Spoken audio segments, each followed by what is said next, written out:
Bienvenidos a un nuevo programa de Ágora. Hoy tenemos el placer de contar con Rafael García Maldonado. Rafael es licenciado en farmacia, siguiendo una larga tradición familiar, compagina el oficio de boticario en una farmacia de Coín con su vocación por la literatura. Fruto de esta pasión son, en un periodo relativamente corto, sus novelas Tras la guarida, la tenemos aquí. Tenemos por aquí Tras la guarida está aquí, perdón, Por un perro sin tumba, El trapero del tiempo, que fue su primera novela, Cuaderno de incertidumbre, de relatos, y su ensayo autobiográfico sobre Juan Benet, La ambición y el estilo, y además de artículos de opinión publicados en diferentes medios de comunicación como El País, El Mundo o Sur.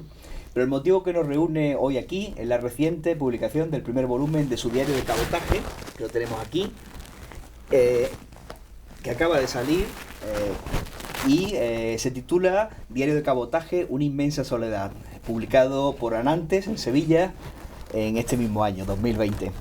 Gracias, Rafael, por estar aquí con nosotros. Muchas gracias a vosotros, claro. Abarca este diario los años 2014, sobre todo 2015, años decisivos en el afianzamiento de tu trayectoria literaria y el nacimiento de vuestro primer hijo. Uno de los motivos recurrentes del diario es la difícil conciliación del oficio de boticario con la vocación por la literatura y más aún con la familia. ¿Cómo se consigue? ¿Qué le aporta el farmacéutico al escritor y el escritor al farmacéutico? Pues no sabría. Yo muchas veces me preguntan ¿a qué te sientes más farmacéutico o más escritor? Y la verdad es que nunca he sabido decir la verdad, porque realmente no la sé, ¿no? Yo no... un tiempo, cuando era más jovencillo, quizá intenté estudiar o me interesaban las humanidades, pero como vengo de una familia, como tú sabes, por un lado son todos médicos y por otro lado casi todos farmacéuticos, no sé por qué me vi dirigido a eso, pero no me he arrepentido, ¿eh? Me alegro mucho de tener una vocación, de una profesión científica, porque eso me permite estar totalmente fuera del mundo literario, que creo que es bueno, y por otro lado me gano la vida bien, lo suficientemente bien como para tener la tranquilidad de el momento que tengo, que no es mucho, lo tengo tranquilo y lo dedico a la literatura. Y bueno, como dices, es difícil porque la farmacia requiere mucho tiempo, es una profesión que no hay que ir dos o tres horas al día, sino que hay que estar muchas horas al día allí, incluidos fines de semana, guardias y tal. Pero bueno, tú lo sabes que yo escribo todos los días, pero en 1 o 2 horas. Tampoco le dedico a esto mi vida entera, porque yo, como ahora me imagino que comentaremos más adelante, antes de la escritura está la lectura y antes de la lectura está la vida, ¿no?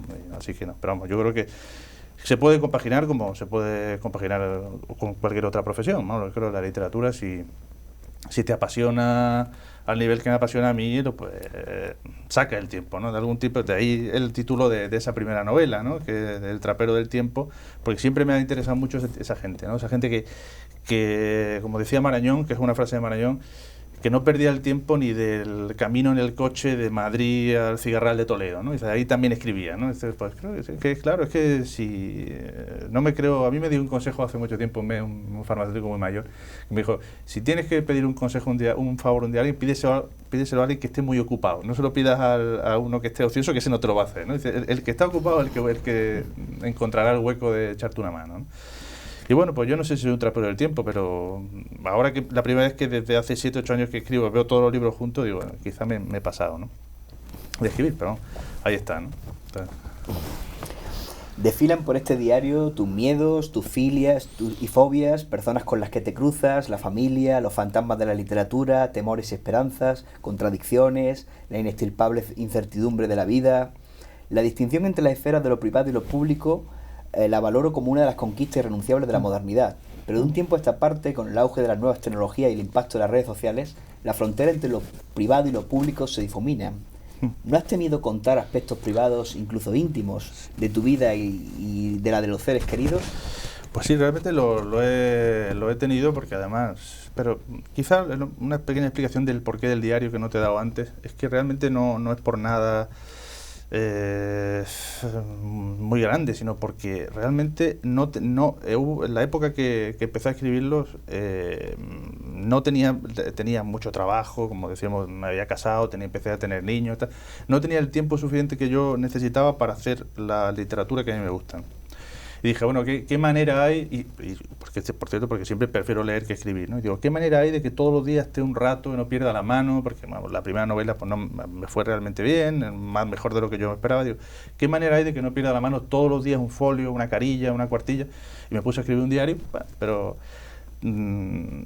poco a poco me fui dando cuenta de que ahí podía haber un libro, podía haber una serie, podía haber un proyecto, ¿no? Como este, ¿no? Que es Diario de Cabotaje, ¿no? Pero realmente empecé así, por hacer algo, y porque era una época que realmente estaba, como te dije el otro día, te comentaba, estaba muy agobiado con la literatura, como fue una explosión, digamos así, de la nada a una novela ambiciosa de 500 páginas que, bueno, que tuvo buena crítica, que tuvo buena venta. Dije, bueno, ¿qué hago para poder calmarme, ¿no? O parar esa inquietud? Y me dio por ahí, por el diario. Pero como podía haber sido escribir teatro, yo qué sé, o no hacer nada, o leer, pero bueno. Lo cierto es que empecé con eso, con el temor, ya te contesto sobre el temor, de que bueno, que pudiera herir a alguien, o pudiera alguien verse señalado, y realmente ha ocurrido. El diario, el que está muy rebajado el tema personal, es casi todo de cosas que o me afectan a mí o gente cercana, o son reflexiones personales, o metafísicas, o de respecto a la belleza, el dolor, o el drama de los pacientes, de la enfermedad, de la muerte. Pero sí, claro, lógicamente hablas al final de gente cercana, amigos, familia, o conocidos, otros escritores, etc. Y hay gente que ya se ha sentido... He perdido un amigo, por ejemplo, ¿no? Un amigo de 25 años de amistad por una tontería, ¿no? Por ejemplo, Trapiello, que es el gran padre de todos los que escribimos diarios en España, él decía que cuando escribes algo positivo de alguien, nadie se da por aludido. Pero cuando escribes algo negativo, todo el mundo, esa X soy yo, ¿no? Esa X, además, porque por pudor, por prudencia, pues ponemos X iniciales o algo.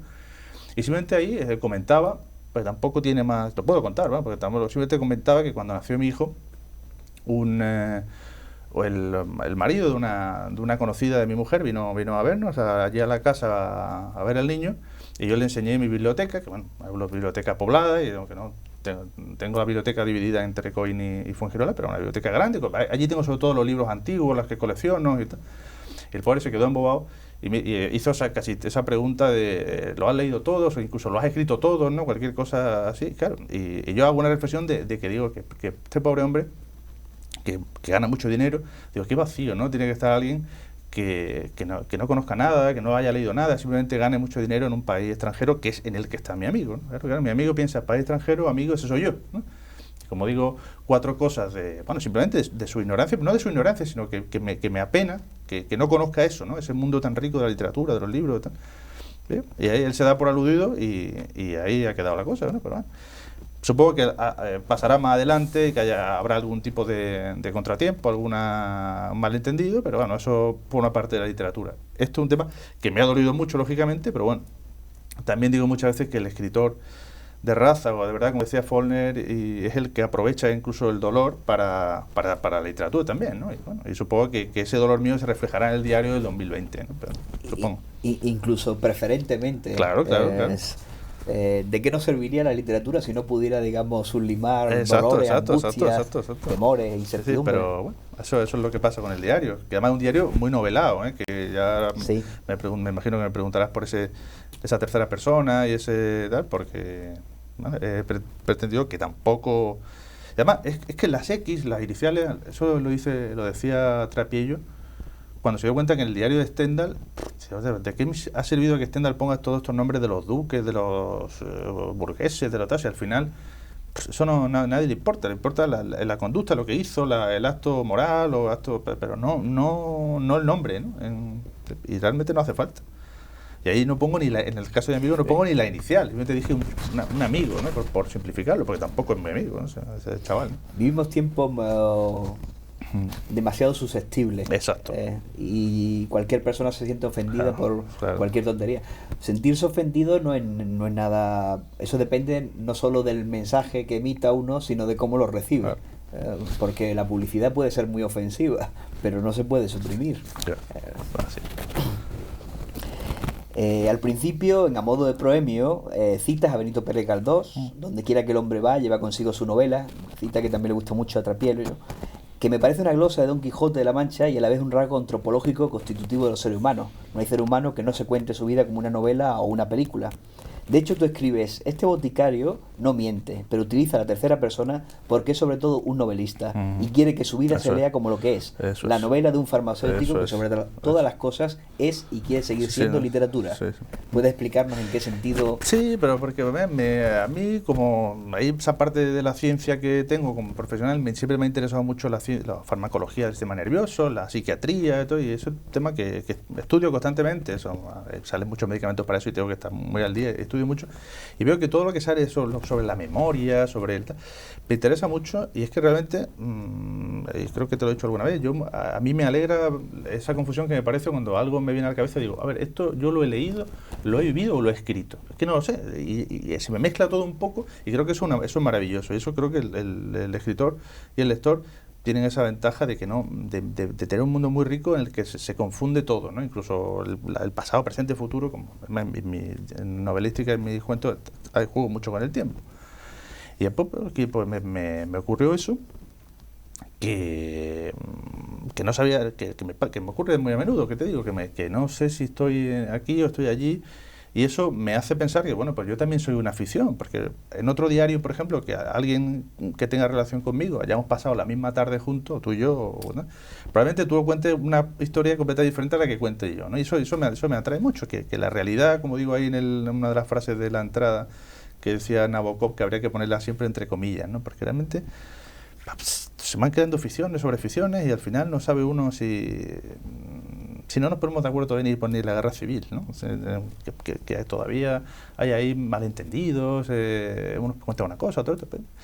Y yo creo que al final es todo literatura. Y yo te decía que cuando muera, ¿qué quedará de mí? Pues los libros y recuerdos que cada uno tendrá uno completamente diferente. Una película, una novela diferente sobre mí. Pero luego quedará al final lo que queda es literatura, ¿no? Y todos somos literatura y todos... Y también te decía antes que mi círculo íntimo pues me apoya en esto y poco a poco pues le hace gracia irse transformando en personajes literarios, ¿no? Porque al final nadie sabe si esa M es realmente Mariló, mi mujer, o R y P son mis hijos, ¿no? Bueno, son literatura ya, ¿no? Y eso a mí me reconforta, me gusta bastante, la verdad, ¿no? Un analgésico también, ¿no? Si no disfrazara mi vida de literatura sería muy pobre, ¿no? Y sería realmente terrible, ¿no? Y alguna vez lo hemos comentado tú y yo, que es demasiada realidad insoportable, ¿no? Y por eso digo que prefiero vivir una ficción que realmente enfrentarte directamente a lo descarnado de la vida, ¿no? Y yo que estoy en contacto con gente todo el día con problemas, con enfermedades, con tal, eso sería una cosa terrorífica. Imagino que como también tienes el oficio de boticario, te desdoblas. Eso es. Y entonces estás atendiendo a una persona, pero al mismo tiempo estás pensando en cómo podrías contar lo que está ocurriendo. Eso es, sí. Que eso es una manera de mitigar el sufrimiento, eso es. Vivirlo con cierta distancia. Sí, eso es lo que yo le pensaba mucho. Lo digo ahí también en algunos, digo, si esta gente supiera, estos pacientes, estos viejecitos, estos enfermos, estos niños que están malos, estos supieran que yo les estoy robando a todos la historia, las caras, para luego transformarlo en literatura, si lo supieran. Pero porque muchas veces yo lo digo, qué pena que al final estamos hablando de los grandes temas, la gente, los novelistas, las cosas en Nueva York, digo, si es que en un pueblo hay una riqueza literaria infinitamente mayor, no solo literaria, sino del conocimiento del alma, de la gente, del dolor, de la verdad, Y yo, pues sí, exactamente, para defenderme un poco también del horror, del cotidiano, pues lo transformo en literatura y me transformo mismo en literatura. Así es que realmente es insoportable la realidad, ¿no? Y hay que ponerle un escudo, y para mí es la literatura, ¿no? No sé qué, eso era Borges, ¿no? El de una defensa para las ofensas de la vida, ¿no? La literatura, ¿no? Eso. Nietzsche reflexionó mucho sobre el tema y pensaba que el arte era una especie de... no soportamos mucho la realidad eso. y necesitamos el arte para... Pues apaciguarlo. eso de mi amigo, yo decía algo así, en esto del amigo perdido, decía, ¿cómo hará la gente que no lee ni escribe para soportar la vida, ¿no? Y eso es lo que él se ha visto reflejado en eso, porque bueno, yo no es un escritor, pero bueno, un hombre que tiene cierta cultura, no sé cómo se ha podido ver reflejado a alguien en alguien que no tiene nada que ver con él, pero yo decía simplemente esa reflexión, ¿no? Y añadía algo así como que dice Alcántara, que me gusta mucho, dice, la gente que no lee ni escribe debería ahorrarse la confidencia porque se le nota, ¿no? Una cosa así decía, ¿no? Bueno, una de las peculiaridades estilísticas de este diario de cabotaje es el uso de la tercera persona, del singular, que es una técnica experimental con lo que a mi parecer logra un efecto de distanciamiento y extrañeza respecto al yo tradicional de este género, si bien a veces puede resultar afectado, que es uno de los criterios opuestos por lo que se juzga la literatura y el arte, la naturalidad. Sí. ¿Por qué te decidiste por el uso de la tercera persona? Pues probablemente quizá por timidez, porque aunque no parezca, me daba ese yo ahí, porque yo he criticado mucho además la autoficción. No me gustó mucho siempre eso que una novela se llame novela, siendo el protagonista exactamente el mismo nombre que el autor. A mí eso, digo, la novela le tengo mucho respeto. Yo entiendo que una cosa se llama diario, autobiografía y tal, pero llamar novela a cualquier cosa, no. Y el diario, pues no sé, yo empecé a pasarlo, yo lo escribo primero a mano. Todos los diarios y todas las novelas, todos los cuentos, todo siempre he escrito a mano porque me da una distancia de las frases mucho mejor con la mano que con y al pasarlo a limpio me di cuenta de que el yo ese no me sonaba bien. Estaba releyendo por entonces Memoria de elefante de Lobo Antunes, que es mi maestro, el novelista que es el que más me ha influido quizá, o el que más admiro, y vi que la temática de Memoria de elefante era además muy parecida a esta primera temática de este diario, que bueno, es que esa angustia un poco dice, bueno, yo quiero ser escritor y estoy aquí con la bata atendiendo a pacientes, yo lo que quiero de verdad es tener una carrera literaria y tal, y él pues en esa novela cuenta, a mí no me ha pasado eso, pero cuenta una crisis en su matrimonio, que no le gusta la medicina, no le gusta, es lo que quiere ser escritor, y habla de él, y claro, toda la novela está el psiquiatra, el médico, él no habla nunca de sí mismo, dijo, mira, voy a probarlo, ¿no? A ver cómo queda medio novelado como Memoria de elefante. Y lo hice, y quizá, bueno, y te acepto esa crítica porque casualmente es la misma que ha hecho el gran experto en diarística, cuya reseña sale ahora de Diario de Cabotaje, que es Manuel Alberca, que ha hecho que él hubiese alternado, hubiese quitado un poco, pero todo en tercera persona. Él me dice que le ha gustado porque por el experimento, que es una cosa inédita, pero que puede resultar un poco no diario, no afectado, sino que no es un diario, porque el diario es el yo, ¿no? Por muy odioso que sea, como decía Pascal, al final un diario sin el yo no es un diario, ¿no? Él me recomendaba, como en los próximos volúmenes, alterna o cambia o haga uno, pero bueno, lo pone muy bien el libro, pero me dice eso, que la tercera persona puede quitarle el halo diarístico, ¿no? Porque queda bien, pero que no puede fusionarse con una novela de autoficción sin argumento, pero bueno. Ahí está. Otro de los asuntos omnipresentes en este diario es tu vocación totalitaria, el frecuente sentimiento de culpa por no estar en todo tiempo aprovechando el tiempo, o por no dedicártelo, o por no dedicárselo a tu familia en lugar de la escritura. Si bien es una suerte poseer una vocación, acostumbro a pensar que cuando nuestra vida pende solo de un pilar, es más desequilibrada y vulnerable, cosa que paradójicamente puede enriquecer la obra. Es justo lo contrario de ese ideal de vida que denomino división de poderes, o sea, que nuestra vida se sostenga en diferentes pilares. Sí, totalmente. Es una época de gran culpabilidad, porque debería estar en la farmacia no escribiendo, debería estar con mi familia en vez de leyendo. Ahí tuve un gran tormento porque además, digo, de pronto me he convertido en escritor, ¿no? He publicado un libro, voy a publicar otro.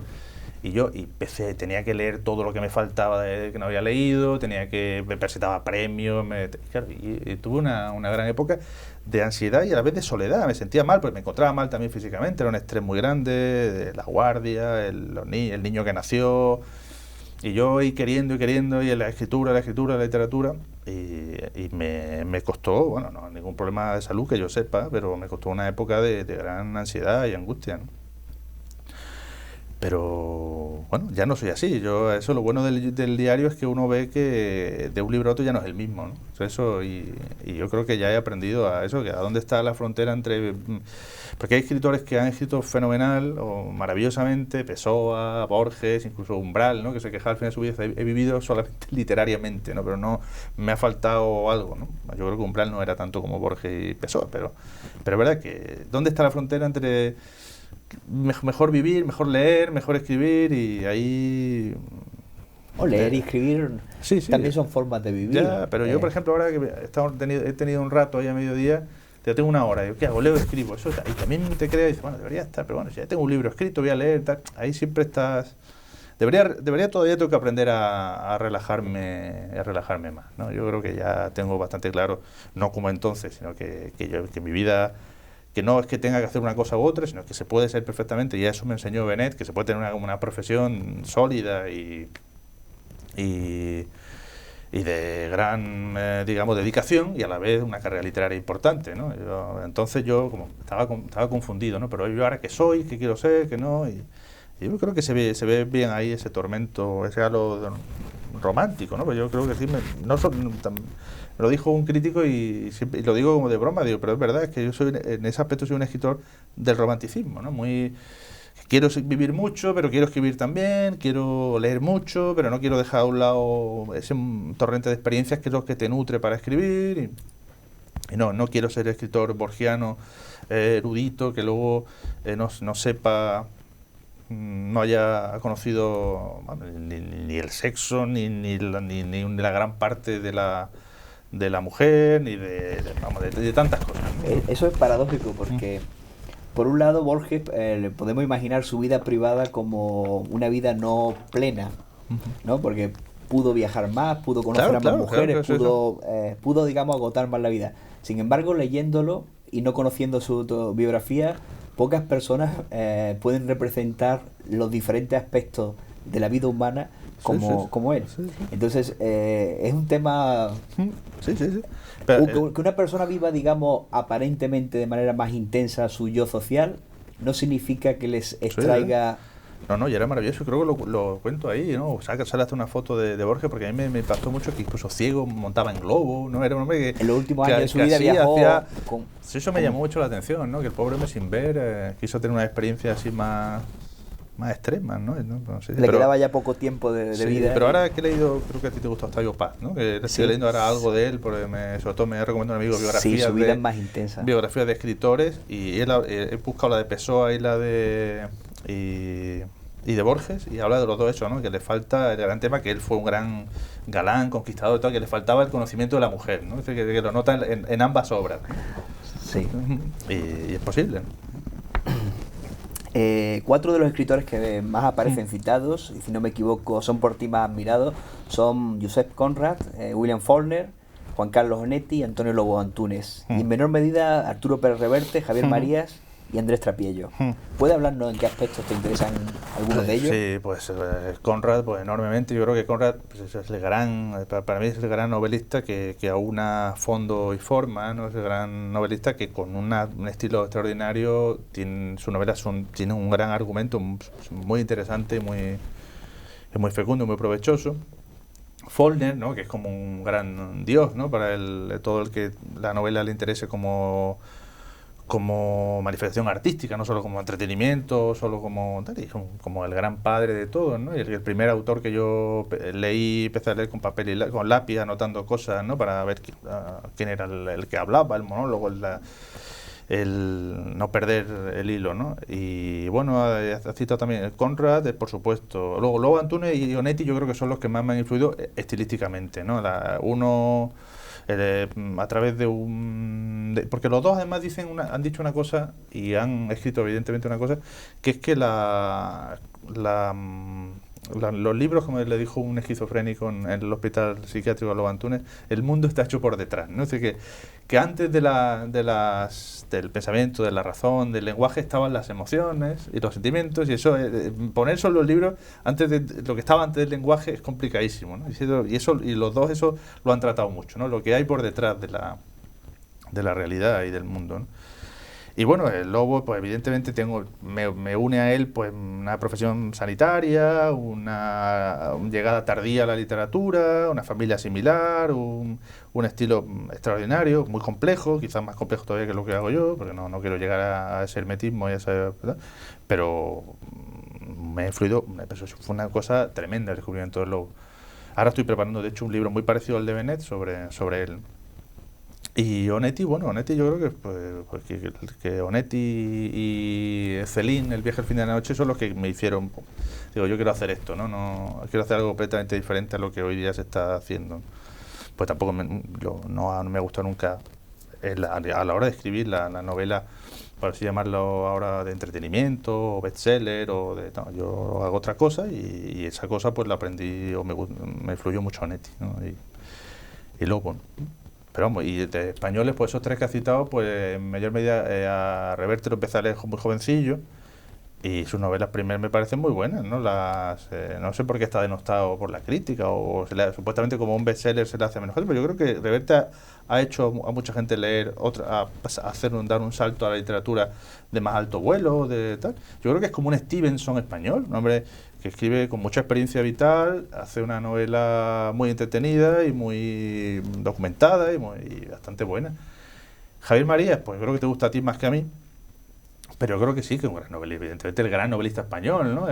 Si hay un Nobel en España, pues será Javier Marías, supongo, ¿no? Es un gran novelista con muchísimo talento, ¿no? Y luego, pues Trapello, bueno, pues Trapello sobre todo yo en lo que sí lo considero es como un padre literario por el tema de los diarios, ¿no? Yo creo que él es un todoterreno, pero en el tema del diario yo creo que ahí, pues, si él no hubiese empezado, pues quizás muchos más jóvenes que hoy día estamos con esto, pues no nos hubiésemos atrevido a algo tan, yo qué sé, tan anticomercial, anti todo, ¿no? A él le motivó a empezar sus diarios la lectura de Henry Bay, la vida de Henry Bay, de Stendhal. Ah, sí, bueno, sí, es verdad, sí, están recomendando. Y sus diarios seguramente serán una de las pocas obras que sobrevivan dentro de 50, 70 años, ¿no? Unos diarios que ya tienen más de 20 volúmenes, ¿no? Ahora se saca el próximo, ¿no? Y bueno, Muñoz Molina también lo leí un tiempo. Me acabo cansando la autoficción última, pero las tres primeras novelas de Muñoz Molina me parecen extraordinarias, ¿no? El invierno en Lisboa, Beltenebros y Beatus Isle. Pero bueno, ahí voy. Tras la literatura, la modalidad artística más recurrente en estos diarios es el cine, sobre todo la trilogía del Padrino, que aparece con frecuencia, pero también Woody Allen, Memorias de África, El silencio de los corderos, Cadena perpetua. ¿Qué le aporta el cine a un novelista? ¿Qué nos aporta a las personas en general? Bueno, yo creo que el cine le influirá más a otro más que a mí, ¿no? Pero yo, porque mi literatura no creo que tenga mucho cinematográfico. Pero el cine, yo hubo una época que leía mucho de pequeño, muchísimo. Después hubo un parón ahí en la facultad, en los años de eso, que me hice un buen cinéfilo. Ahí leía menos, tenía mucho que estudiar y leía mucho, infinitamente menos que ahora. Pero me hice muy cinéfilo. Mi primo Manuel, que tú lo conoces, nos daba unas lecciones de cine muy buenas y lo que había que ver en cada momento. Y me llegué a ser bastante cinéfilo, bastante experto en western, en Hitchcock, en Woody Allen, en otro tipo de cine. Pero yo al cine le pido, igual que a la literatura que yo pretendo hacer y la que más suelo hacer, es que se haga con el nombre del arte, ¿no? Digamos, ¿no? Si esto se hace en nombre del arte retórico, pues el arte cinematográfico, el arte poético del cine, pues le pido una calidad, una emoción, una estética, una épica, no, me he hecho muy exigente con todo. Yo creo que yo con el cine, ahora para que vea una película tiene que gustarme mucho, tiene que venir muy recomendada, ya no me la juego tanto con un libro, ni con películas, ni con amigos, ¿no? Ya me he vuelto, a un año de cumplir 40 años, me he vuelto muy exigente con todo, ¿no? Y con el cine también, ¿no? El cine le pido por lo mismo que la literatura, que me emocione, que alterne la épica, la lírica y que me diga algo, me produzca la belleza me conmueva, me dé emoción estética, ¿no? Entretenimiento, bueno, también, pero menos, ¿no? A mí yo en esta disciplina busco más el arte que el entretenimiento, aunque el entretenimiento una cosa que tampoco entiendo por qué se tiene que divertir o entretener uno solamente con cosas más. Que Benet, que a mí me hacía mucha gracia, dice, ¿qué dicen esto de las cosas de entretenimiento? Dice, yo me entretengo mucho leyendo las oraciones fúnebres de Bossuet, ¿no? Claro, que es muy subjetivo eso del entretenimiento, ¿no? Yo me entretengo mucho leyendo a Faulkner, la verdad. Y leyendo a Onetti. A mí otra palabra que me ofende demasiado o me irrito con esa palabra porque no me gusta ni entretenimiento ni evasión y tal. Sé que en el fondo es inevitable porque, volviendo a lo de antes, y quien mejor lo decía de manera más directa era Eliot, el hombre no soporta demasiada realidad. ¿Eso? En 4 cuartetos. Pero a mí me ocurre lo mismo. Como el tiempo, o uno es consciente de que el tiempo es limitado, Claro. entiende que debe ocuparlo de la forma más fecunda posible. Sí. Y entonces uno busca en primer lugar en la literatura o el cine conocimiento, enriquecimiento. Algo es que te dice, ha merecido la pena.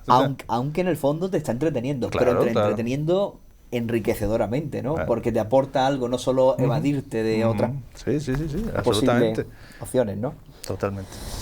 Uno de los filósofos al que confiesa sentirte más cercano es a Nietzsche, que al final de Así habló Zaratustra se preguntaba: ¿quiero yo acaso la felicidad? Lo que yo quiero es mi obra. Entre la vida y la obra, ¿por cuál te inclinas? Hombre, es que yo creo que si una obra, pues me creo, pero no...